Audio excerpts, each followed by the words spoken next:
one single reason why the Saudis cannot, must not, should not normalize with Israel. And I'm not even talking here about the morality of the Palestinian cause or the fact that Palestine is the central most important issue for Arabs and Muslims, and the fact that a Saudi normalization with Israel will discredit Saudi Arabia in the eyes of 1.5 billion people worldwide. I'm not even talking about the Saudi-Iranian rivalry, this geopolitical rivalry that's been going on for such a long time, represented in the two top leaders of the Sunni and the Shia world.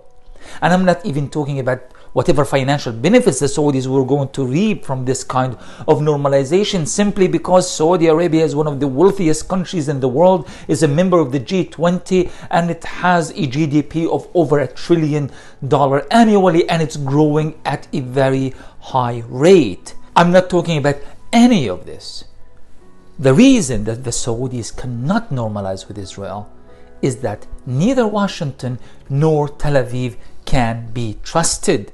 Remember, the Americans, after all, pulled out of the Paris Protocol on the environment. This is an agreement that was destined to save the fate of humanity. But they pulled out anyway, because it was not consistent with their political needs and their own constituency in the United States. Americans behave according to a very specific agenda, and it's purely an American agenda. And that agenda always goes back to November. They always wait for November. They just need to do whatever they need to do in order for them to get elected. And this is why Biden is suddenly very keen on the normalization between Saudi Arabia and Israel. In actuality, the Biden administration has very little respect for the Saudis, and the Democratic Party has made that very, very clear. In fact, in general, Americans just don't want to be involved in the Middle East. So you are going to put your fate in the hands of an administration that has been retreating from the Middle East for such a long time and does not have much respect for you or for the region as a whole. Why should you make that kind of commitment in this kind of geopolitical transitions that are going on worldwide? The world will be unrecognizable in 10 years from now because of the massive changes that are happening all over the world, including Africa as well. Of course, the Middle East has been part of this dramatic geopolitical shifts that have been underway for such a long time.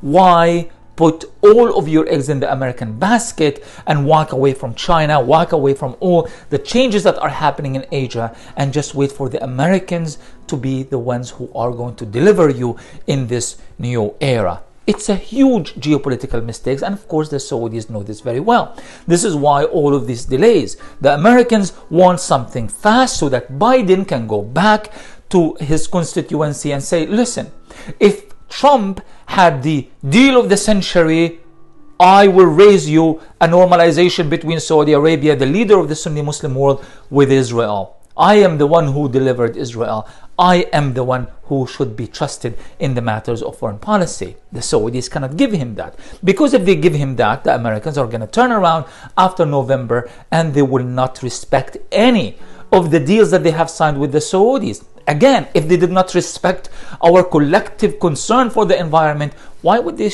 respect the Saudis? And we know how American media and American ruling classes and intelligentsia view and perceive the Saudi government and the Saudi people, in fact, the entire Middle East. The Saudis cannot, must not, and should not normalize with Israel, simply because ultimately, in terms of pure geopolitical analysis, it will not benefit them in the long run. This was Ramzy Baroud with One Take.